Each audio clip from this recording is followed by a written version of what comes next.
Jyotisha, the star beings of the Vedas, the Vedic nakshatra stars, and the Native American star relatives, a comparative analogy by Katya Ferris.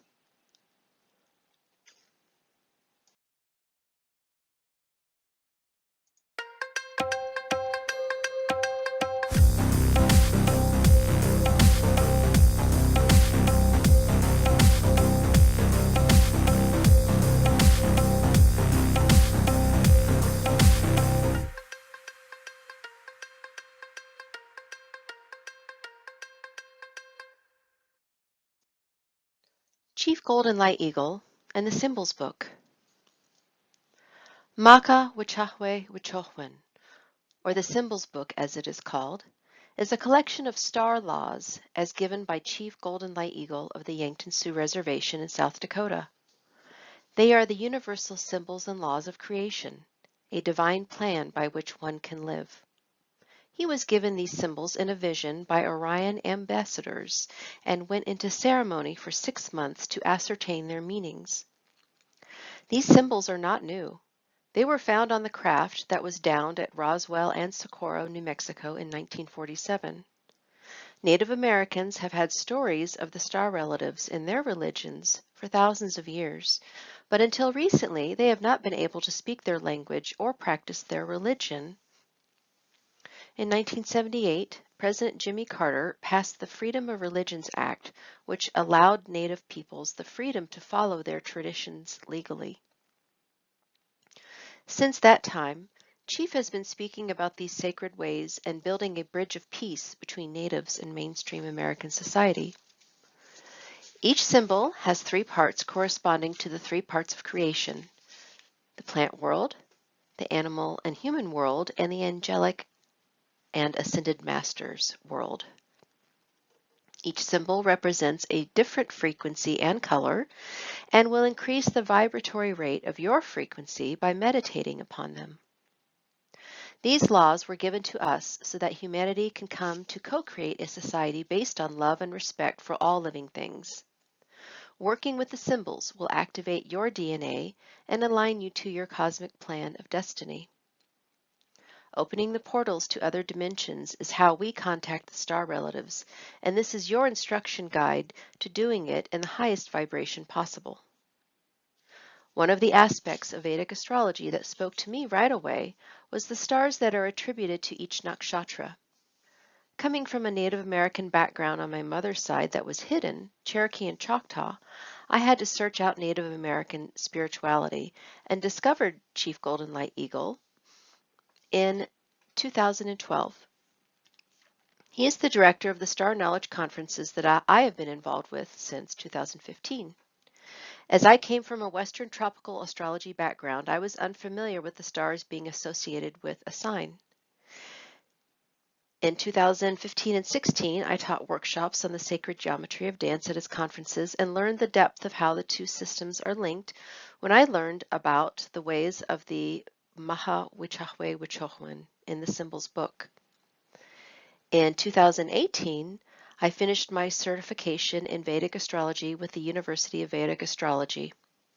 And last month, which was March of 2019, I presented a workshop on Vedic astrology at a Star Knowledge and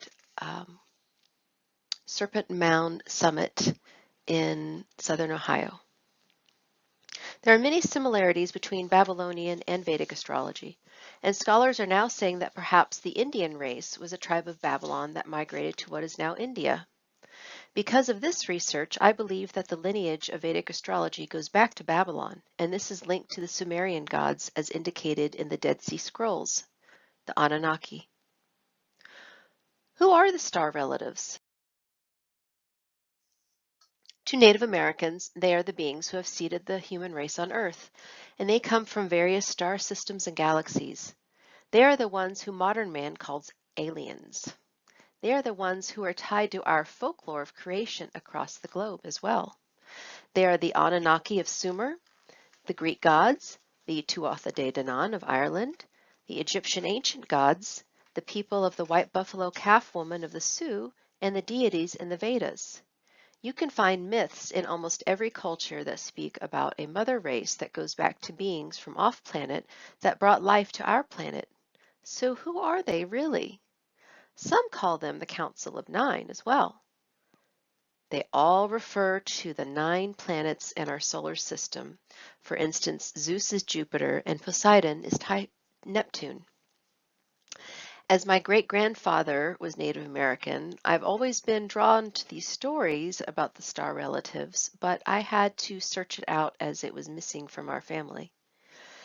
After learning Vedic astrology, I've been able to make some connections between what the Native Americans call the star relatives and what the East Indians associate with each nakshatra and their stars and deities. Imagine that the beings from each star system embody the qualities that the Indian nakshatras give them. This is the consciousness aspect of astrology that I feel is missing. And I do believe there is a connection here between the Native American applications of the star system meanings and the Vedic nakshatra myths. And I can't help but wonder if Babylon and the Anunnaki are the connection. Because there is a lot of research pointing to the Iroquois and Cherokee nations as being the lost tribes of Israel and the Nephilim, as described by the biblical texts. And part of this research points to the fact that they are part of the haplogroup called X2A. If these tribes are the Nephilim, the descendants of Enki and Atlantis, then certainly we have a plot twist.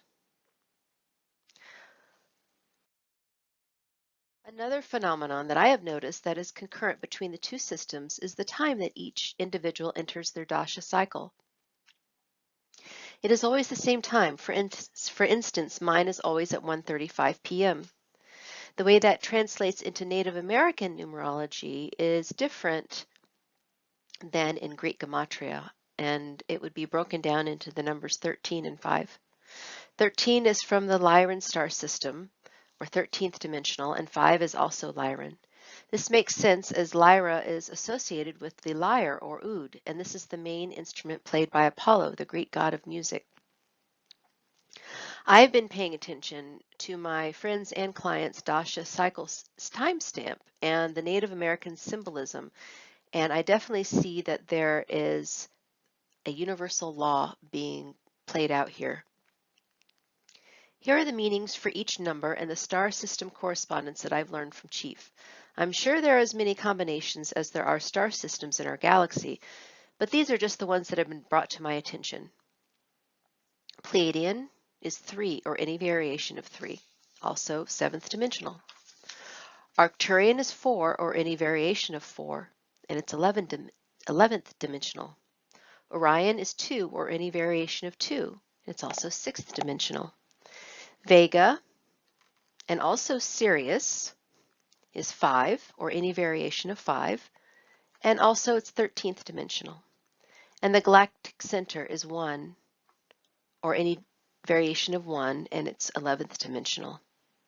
So the way these play out also with time is if you're looking at the clock and it says 333 or 444 or 1111, these are indications that we need to pay attention to our thoughts in the moment because we're receiving downloads. The Starseed Consciousness Movement. At this point, I feel we need to have a discussion about what we in the West call starseeds, because we don't want to culturally appropriate a Western term onto Jyotisha. This term has come to refer to people who feel that they are not from Earth, but rather originate from other star systems, such as the Pleiades, Sirius, and Arcturus. The term indigo children refers to people who are born differently and are wired differently, such as with ADHD, autism, and the entire spectrum between. These indigo, rainbow, and crystal children are all star seeds here to teach humanity a lesson about acceptance, higher consciousness, and telepathy. This largely stems from the American Indians who use this term, and they have many tribes that speak of coming from the stars, such as the Sioux from the Pleiades and the Hopi from Sirius. Zuni elder Clifford Mahudi speaks a lot about this new consciousness movement, and specifically about what is happening to our DNA. According to Mahudi, our current DNA is carbon-based. But what is happening as we expand our consciousness and it elevates with this flood of ether from the galactic center, our DNA is turning into a crystalline base. Chief Golden Light Eagle also speaks about the star nations and the rainbow tribe of humanity that is helping to raise our consciousness at his Star Knowledge conferences. Chief has given me the name of Rainbow Dancer to recognize my place in the rainbow tribe. The video, The Pleiadian Message, is a great summary of what this movement believes, and you can find it on YouTube. They refer to themselves as the light workers in the family of light, here on a mission to help save planet Earth from destruction from the reptilians. It all sounds a bit sci-fi and not Vedic at all, as nowhere in Vedic astrology are these exact terms used. But many Westerners who see themselves as starseeds are attracted to Vedic astrology. I believe that the Vedas and Jyotisha specifically do talk about starseeds, but they just don't use that terminology. Let's not forget the Hindu mythological war between the Devas, or the angels, and the Asuras, or the demons, is at the heart of Jyotisha, as seen in the planetary camps. These camps divide the solar system into two. Saturn, Venus, and Mercury are the demons on one side, and the rest of them are the angels, and they are on the other side. This excludes the outer planets. My experience with Jyotisha and Vedic palmistry has shown me that there is a place for understanding and discussing the starseed movement in Vedic astrology, and astrologers should be open to clients who consider themselves in this category.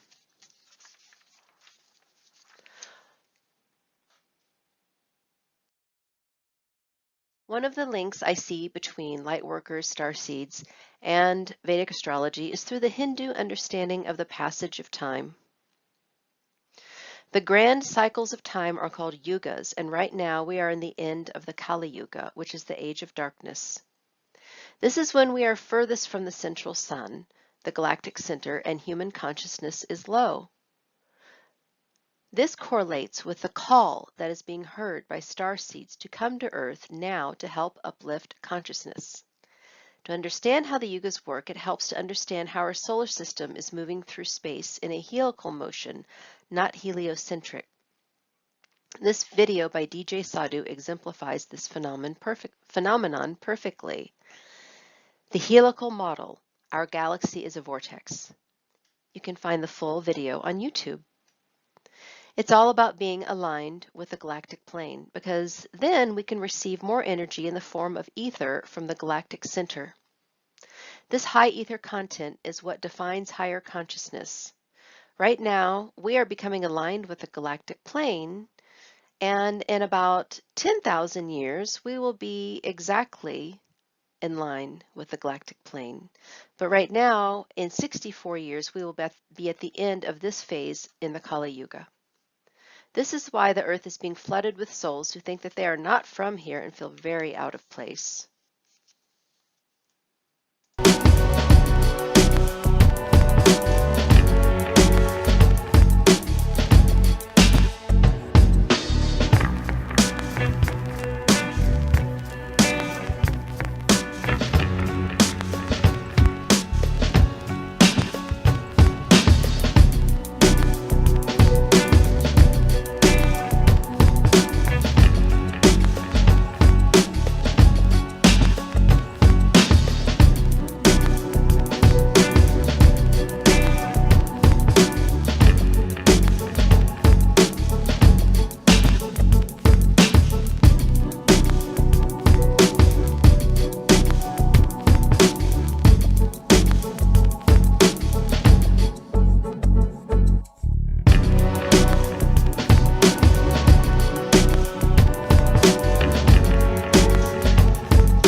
Nakshatras and their stars.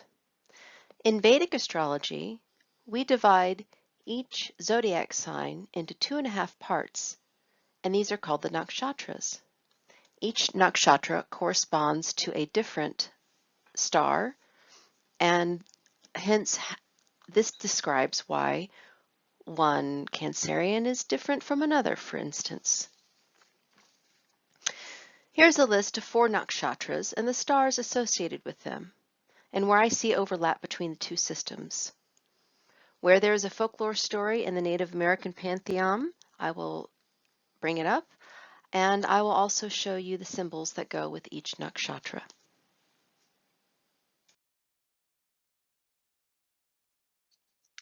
The first one is Kritika, nakshatra in Aries. It means the one who cuts, and spans from 26.4 degrees of Aries to 10 degrees of Taurus. Its symbol is a knife or a razor. The deity is Agni, the god of fire. The star that goes with this nakshatra, or rather group of stars, are the Pleiades, or the Weeping Sisters. Specifically, the star Alcyon belongs to this nakshatra, and it is the star of sorrow, success, and prominence. The mythology is about Kartikeya, a very powerful warrior who was born in the Pleiades and nursed by the 6 weeping sisters. His father was Shiva, the god of destruction. What made the sisters weep was that they were accused of adultery by their father for taking care of Kartikeya.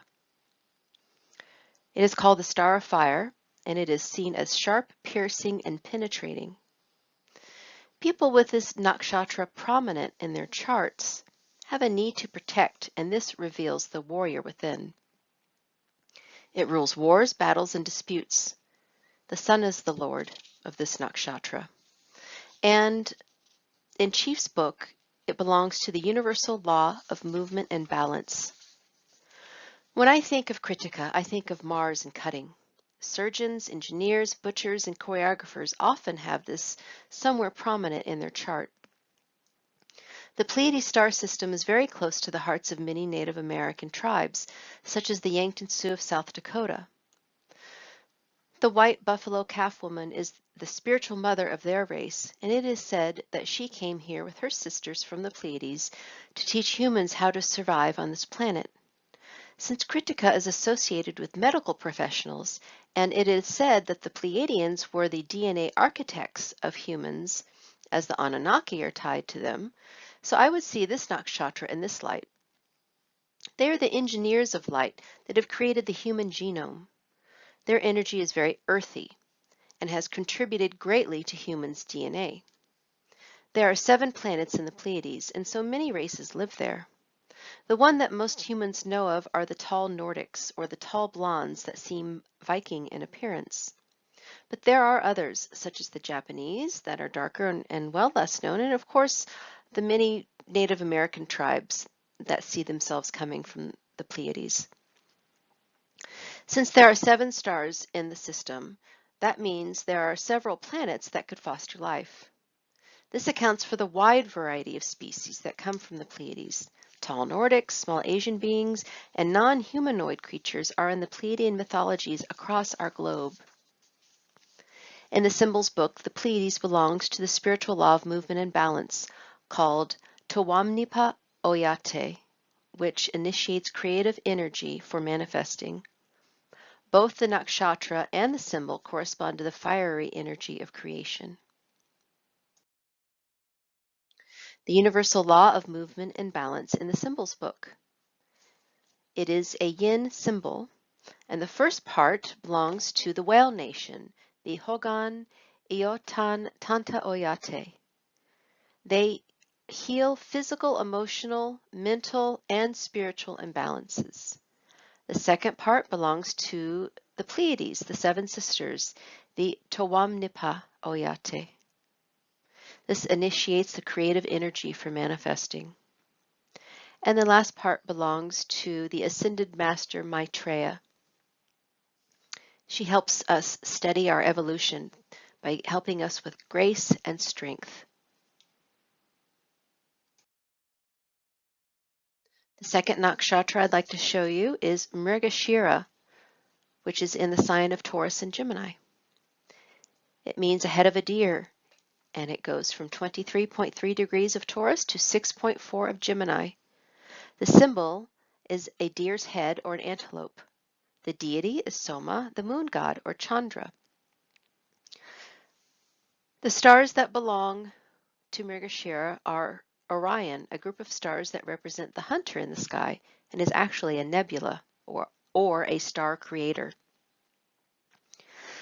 Specifically, the star Bellatrix, which is on the left shoulder of Orion, belongs to Mrigashira. This nakshatra means female warrior and gives military honors. Mars is the Lord, and the universal law of symmetry in the symbols book belongs here. As this nakshatra means a head of a deer, people with this prominent in their chart often have big doe-like eyes. Prajapati is the world maker in the Vedas, and he rules this nakshatra, loving the hunt and never satisfied once the game is over. This is a sacred star system to many Native American tribes, and they are the star system that spoke to Chief when he channeled his symbols book information about the glyphs on the aircraft downed at Socorro, New Mexico in 1947. The beings from Orion are said to be warlike, but there are 57 nations that Chief has contacted there, so it seems that they are about creation in general. The energy from this star system is fiery and very feminine. In the symbols book, Orion belongs to the spiritual law of symmetry. Chief calls this the Masters of Egypt symbol, and it grounds divine presence. They are the guardians of the sacred paths into the spirit planes.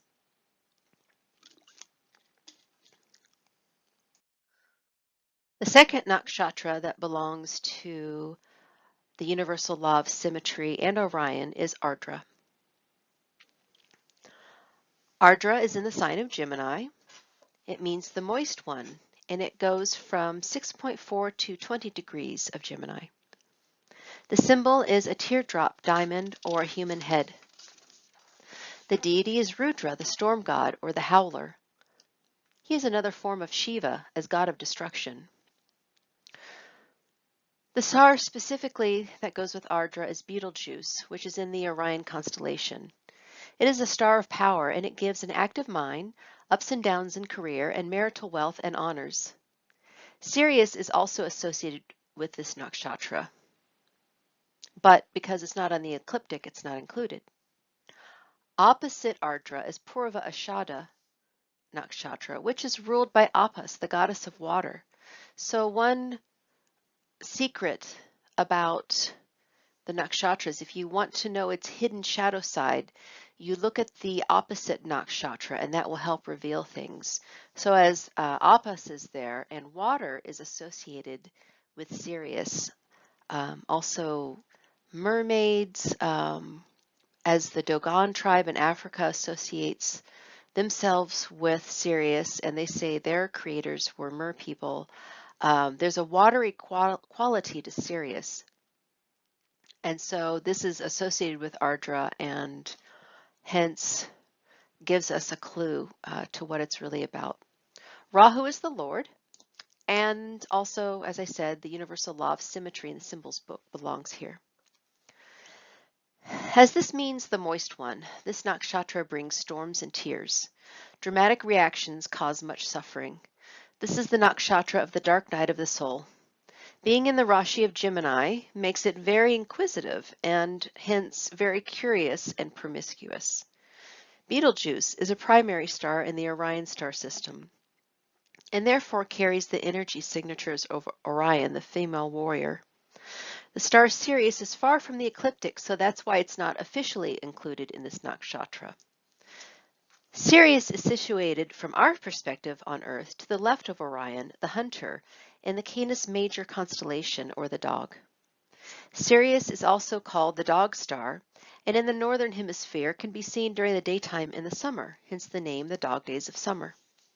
Sirius is sacred to the Hopi Indians of the American Southwest, and their creation stories say that beings from there, called Kachinas, seeded their tribe.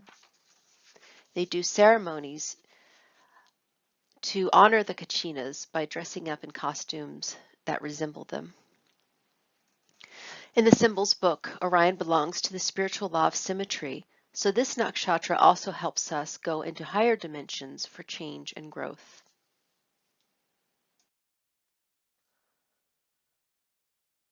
Universal law of symmetry. This belongs to the yin category, and the first part of this symbol belongs to Eagle Man, Wambadi Vichasa. He helps one lift ourselves from the material to the spiritual mind. He elevates our mind. The second part belongs to the Orion Masters of Egypt. They ground divine presence and help open the doors to the spirit plane so that star people can come here. And the third part belongs to the Istato, or the blue eye. This sets our eyes on the Creator.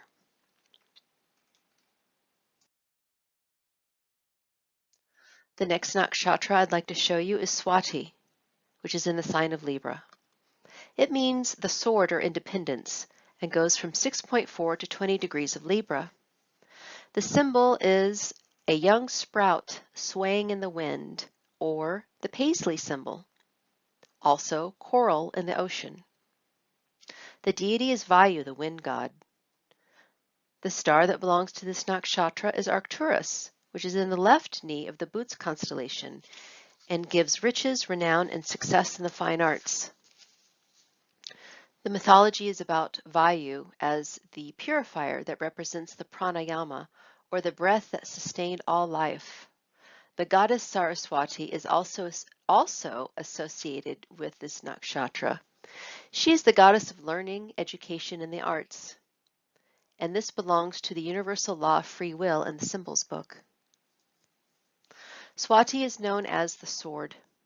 The young sprout swaying in the wind, the goddess Saraswati, who rules education, learning, and the arts.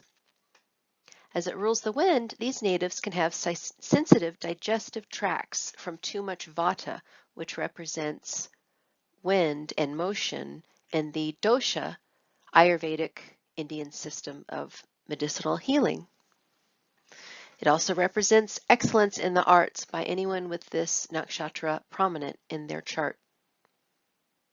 As Swati is ruled by Saraswati, and she belongs to the fine arts, in the Chinese mythology, she is also Kuan Yin, the goddess of mercy and compassion.